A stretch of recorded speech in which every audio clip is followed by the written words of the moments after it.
എല്ലാ രൂപതകളിലും തന്നെ ആഘോഷിക്കുന്ന ദൈവമാതാവിൻ്റെ ഒരു തിരുനാളാണിത്. കർമ്മലീത്ത സഭ പാലസ്തീനായി കർമ്മലമലയിൽ ആരംഭിച്ച് കുരിശുയുദ്ധകാലത്ത് യൂറോപ്പിൽ പരന്നു. യൂറോപ്പിൽ ഈ സഭയ്ക്ക് അല്പം എതിർപ്പ് നേരിടേണ്ടി വന്നു.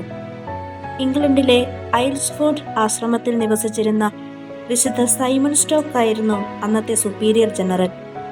അദ്ദേഹം ഇങ്ങനെ പ്രാർത്ഥിക്കുമായിരുന്നു: കർമ്മലിലെ സുന്ദര കുസുമമേ, ഫലസമ്പൂർണയായ മുന്തിരി, സ്വർഗത്തിൻ്റെ അന്യാദൃശവും നിർമ്മവുമായ തേജസ്സേ, നിത്യനിർമ്മല കന്യകയായിരുന്ന് ദൈവപുത്രനെ പ്രസവിച്ചവളെ, ഇന്നത്തെ ആവശ്യങ്ങളിൽ എന്നെ സഹായിക്കണമേ.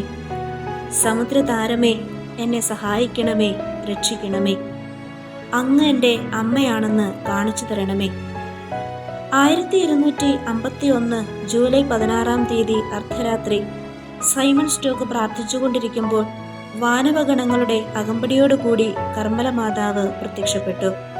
കർമ്മലോത്തരീയം നൽകിക്കൊണ്ട് പറഞ്ഞു: എൻ്റെ സഹോദരത്തിൻ്റെ അടയാളവും രക്ഷയുടെ അച്ചാരവുമായ ഈ കപിലോത്തരീയം സ്വീകരിക്കുക. ഈ ഉത്തരീയം ധരിച്ച് മരിക്കുന്നവർ നശിക്കുകയില്ല. ഈ സംഭവം കാട്ടുതീ പോലെ യൂറോപ്പ് മുഴുവനും പ്രചരിച്ചു.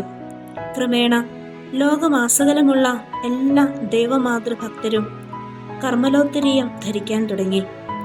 1322 സ്വർഗരാജ്ഞി 22-ാം യോഹന്നാൻ മാർപ്പാപ്പയ്ക്ക് കാണപ്പെട്ട് ഉത്തരീയം ധരിച്ചു മരിക്കുന്നവർക്ക് വേറൊരു വാഗ്ദാനവും കൂടെ ചെയ്തു: കൃപാവരങ്ങളുടെ രാജ്ഞിയായ ഞാൻ ശനിയാഴ്ച തോറും ശുദ്ധീകരണ സ്ഥലത്ത് ഇറങ്ങിച്ചെന്ന് ഉത്തരീയം ധരിച്ചു മരിച്ചിട്ടുള്ളവരിൽ ചില വ്യവസ്ഥകൾ പാലിച്ചിട്ടുള്ളവരെയെല്ലാം മോചിപ്പിക്കും. നൂറ്റാണ്ടുകളിലൂടെ സഭയുടെ പ്രബോധനാധികാരം അംഗീകരിച്ചിട്ടുള്ള ഭക്തമുറകൾ തിരുസഭ വിലമതിക്കുന്നു എന്നാണ് 2-ാം വത്തിക്കാൻ സൂനഹദോസ് പ്രബോധിപ്പിക്കുന്നത്.